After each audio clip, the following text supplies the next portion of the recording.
Hey everybody, Chris J from Bluecoat Foundation. On today's episode, we honor Corporal Jonathan Giles of the Lemoore Police Department in California.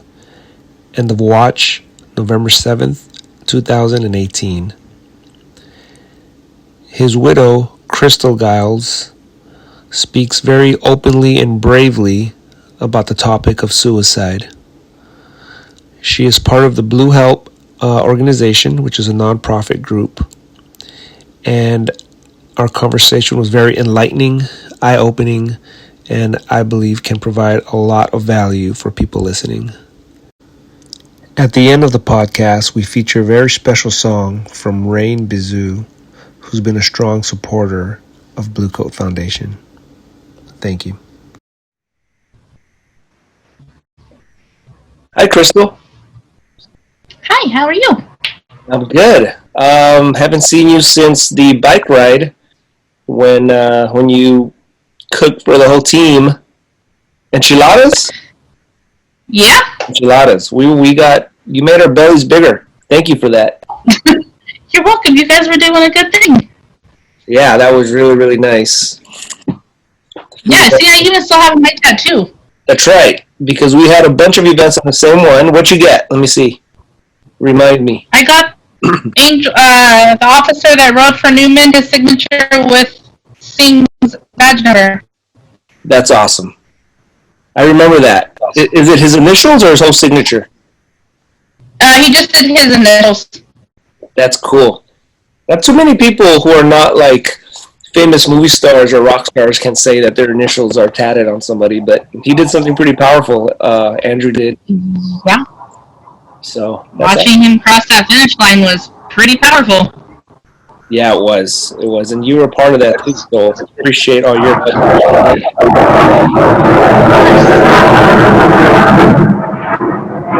Is that from you? That noise? Airplanes. There's planes that always like to fly over my house. You need to tell the airplanes to stop flying over your house when you're doing a podcast. I know, right? Tell the airplanes what to do. No worries, I think it's gone now. Well, let's start off by telling us about your husband, Corporal Jonathan Giles. So John was a very energetic, always was dancing to the beat of his own drum, turn anybody's worst day into a better day with his style. He was the one that everybody went to for help on anything. Just but his friends went to him, his family went to him. I went to him when I didn't know what to do. Then he wanted to be a police officer for age of 4. That was always his dream. Then our senior year in high school, he decided to join the Marine Corps. So he did his 4 years, and then he got out when we had our daughter. And then it was on to his next dream of becoming a police officer. So he went to the local academy at Fresno City here.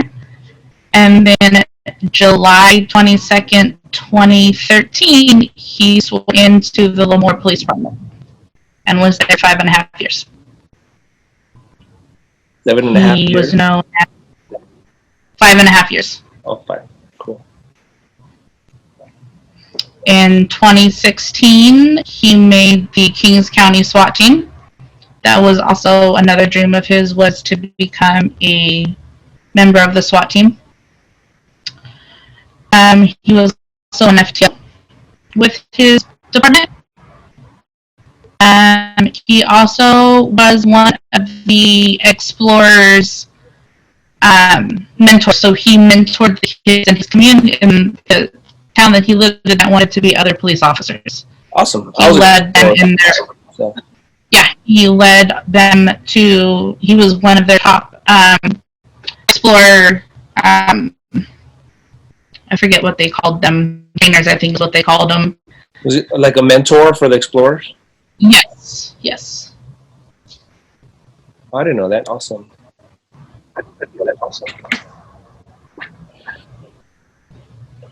So we were married 11 years. Yeah, 11 years when he passed. We were together 15.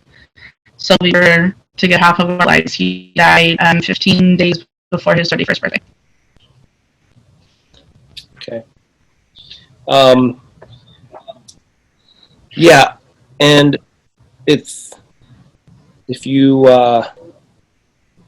so if you want me to edit this part out, let me know, right? But I don't know how much you want to share, but I think it is important that we share that he did die by suicide. Correct? Yes. Yeah, and that's Yes. something that is unfortunately, very common with police officers across the country. Sometimes. I mean, we're almost 5 months into 2021, and we've already lost to date 49. Really? Yes. Let's talk about that. Mental illness is such a four-letter word, such a word everybody's scared of, but Yes. it's especially as an officer, we could tell just by those numbers that officers suffered through mental illness, and I think the fact that it's not spoken about makes it worse. Yes. So, ever since your experience, and you have your your ears to the ground and stuff, what's your opinion on that, on where we are with that as a community and how far we need to go? Honestly, I know how bad it was until I was living it. I'm sorry, you broke up. Say that one more time. And I didn't know how bad mental health was in law enforcement until I was living it, honestly. Like you said, it's not talked about. And then once I was living it, I realized just how bad it was.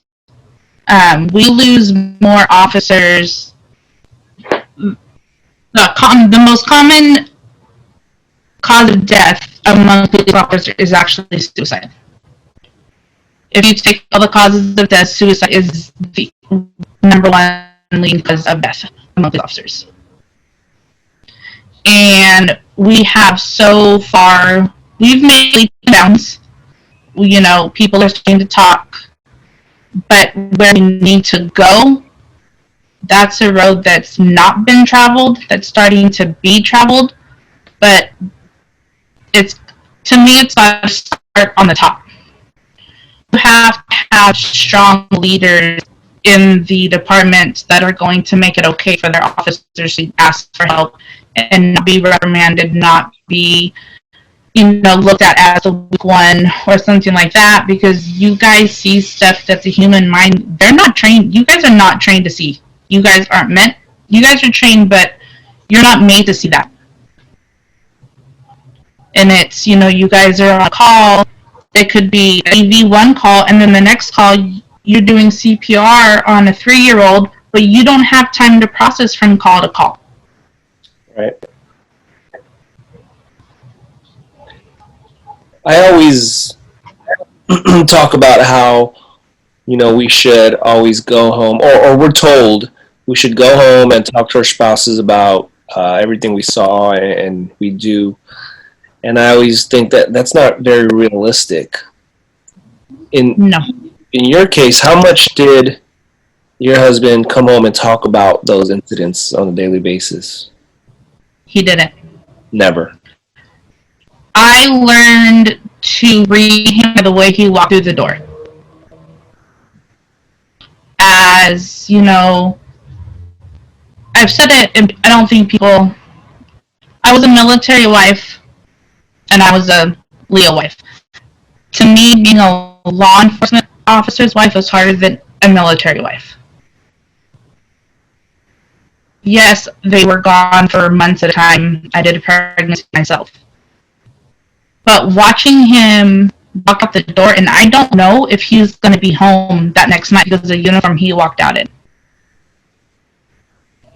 But when he would come home, I could by the way he dropped it back at the door. If he went straight to the kids, I knew it was a call about a kid. He just needed to be with the kids, and I left him alone. or he would come in, make a glass Jameson, Diet and Pepsi, and walk outside and grab his book. He needed some time to compress. Or there was days where he walked in and said, I can't do this right now, and he'd go to bed. He never talked about calls all the time, but the couple that he did talk to me about, I knew it was hard for him to open like he did. Yeah. How did him, like, obviously looking back, how did him not being open change him and affect your guys' family dynamics at home negatively? There was a lot of arguing at times because I could read that man like a book. He would never admit it. Mm-hmm. But it got to the point where it was like, you have to go talk to somebody. Or he was starting to drink to cope with what he was dealing with. And it was like, we had a pretty good fight. Not a fight, I'd say great discussion that he was finally going to go ask for help. Because there was a night where I knew something was wrong and I finally got him to talk. And he wanted to get through the holidays for the kids, and then he was going to go talk to somebody. But one of the things he said is, if I go ask for help, if they take my badge and gun, who am I? And as a wife, it was, I'm there to protect him. I'm going to do what I have to do, because I didn't want to strip that of him. Because that's all to him, that was his dream job, and who was I to take that away from him? Right. Seems like that identity is very strong, and that's why everybody's so scared to, well, I think most of the time people don't even know they have a problem until it's too late, in the sense of now they're drinking too much, or now maybe it's domestic violence, or now anxiety so high, or high blood pressure, but that identity and the fear of losing their job is huge. When I think the misconception of mental illness, it doesn't help. If it was more accepted, we could tackle those things when they're small, or when they keep popping up throughout someone's career, rather than quiet silence, everything bubbling up, and things piling up. So I know we all grieve differently and heal differently, but I wanted to ask you, from your personal experience, you said there's 49 officers to year to date that have committed suicide. So from your experience, looking back, how you dealt with it and what you've been through and where you are now, what's, I don't want to say the best advice, but what kind of could you tell people who might be going through the same thing? Suicide, the aftermath is chaos. In that, moment of you thinking that's your only option, it's not. I mean, as, I've always said, you guys are on the streets. If an officer comes over the radio and says, officer down, every officer that can row code 3 to get to that officer to save his life is going to do it. If an officer is struggling mentally and they say they need help, we need to do the same thing. We need to go to them and say, okay, you're not alone. What do we need to do? Where do you need help? And don't let them feel alone. Even if it's a simple, you're passing in the hall and, you guys are around each other all day. You can read each other. If you see someone struggling, or they cross their mind, reach out.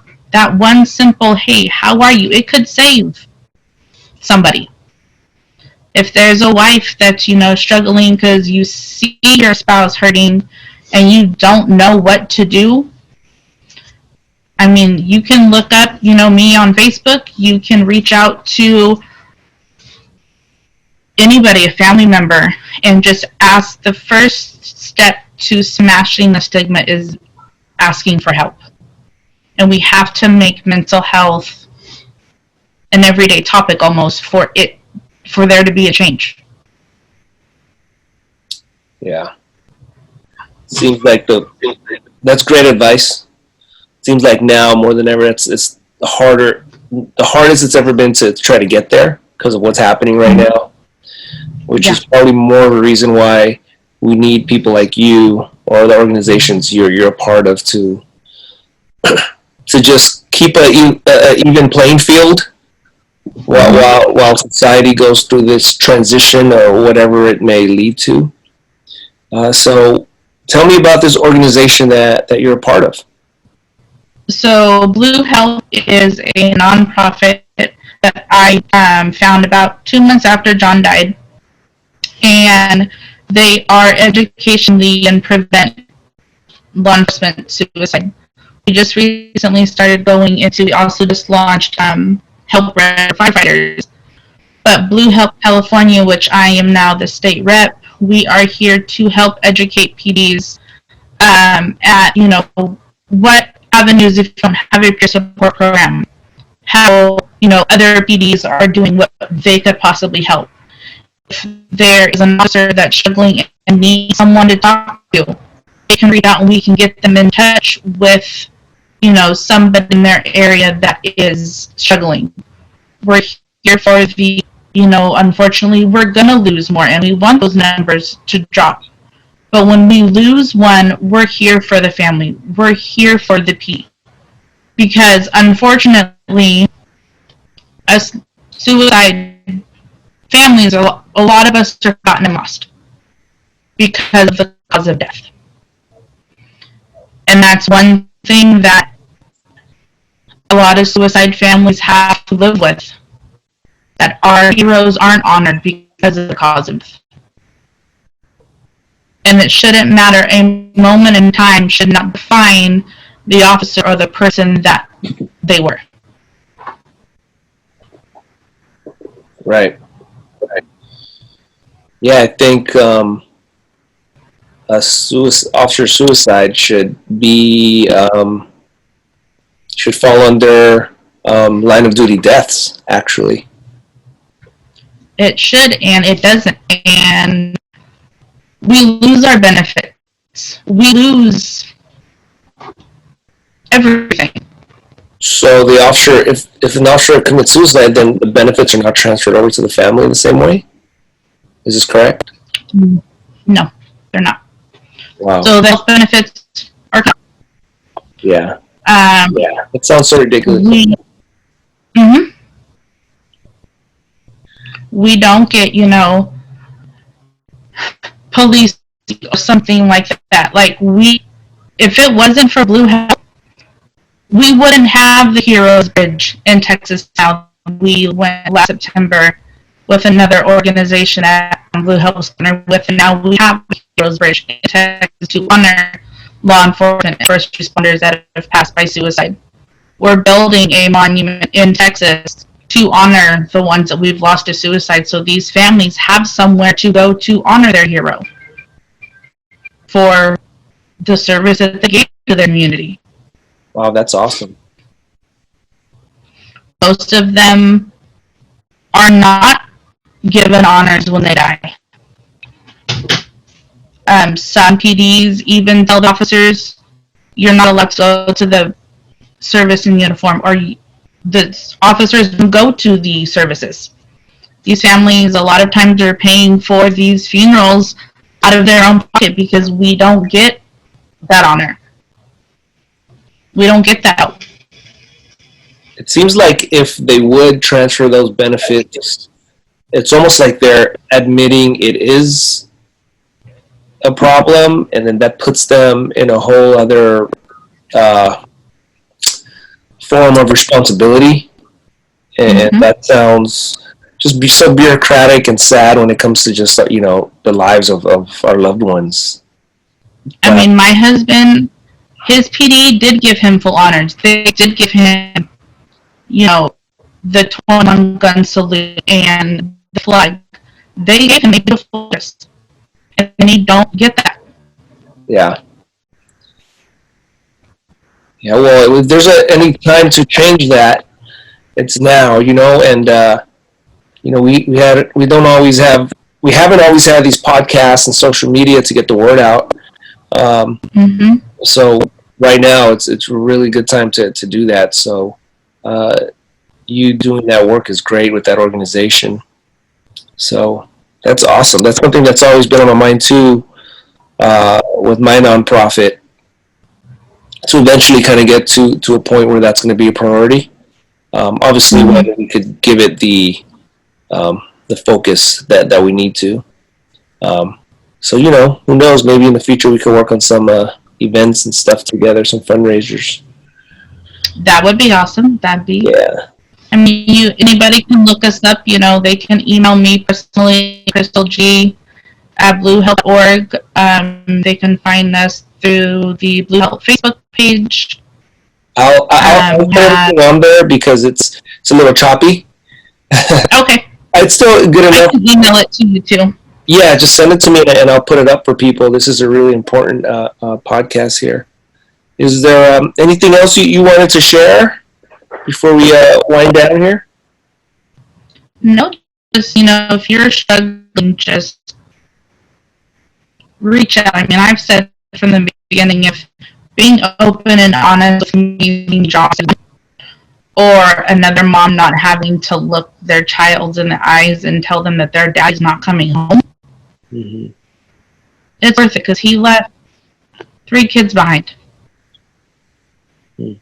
Parents, a brother. I mean, his brother buried his only brother. Yeah. His parents shouldn't have had to bury their son. Yeah. His P lost one of their most amazing officers.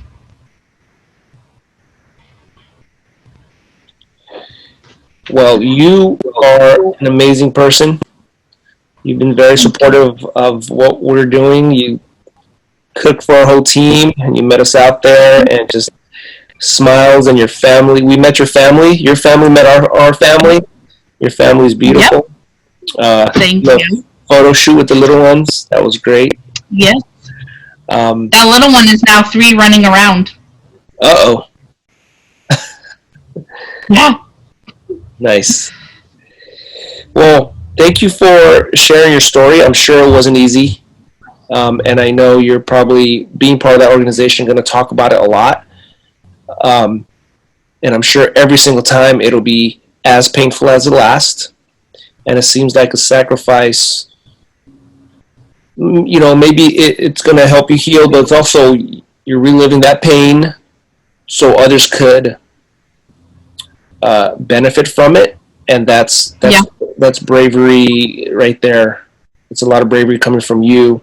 And I'm sure that's exactly what your husband would have loved and been proud of you for, despite the situation. So thank you so much for coming on last minute. Of course. Thank you for having me. Awesome. We'll keep chatting and we'll keep communicating, and we'll work together for sure. This is awesome. Yep. All right, Crystal. Let me know. See ya. Bye. Thank you, Chris. How do I say goodbye to what we had? The good times that made us laugh outweighed the bad. I thought we get to see forever, but forever's gone away.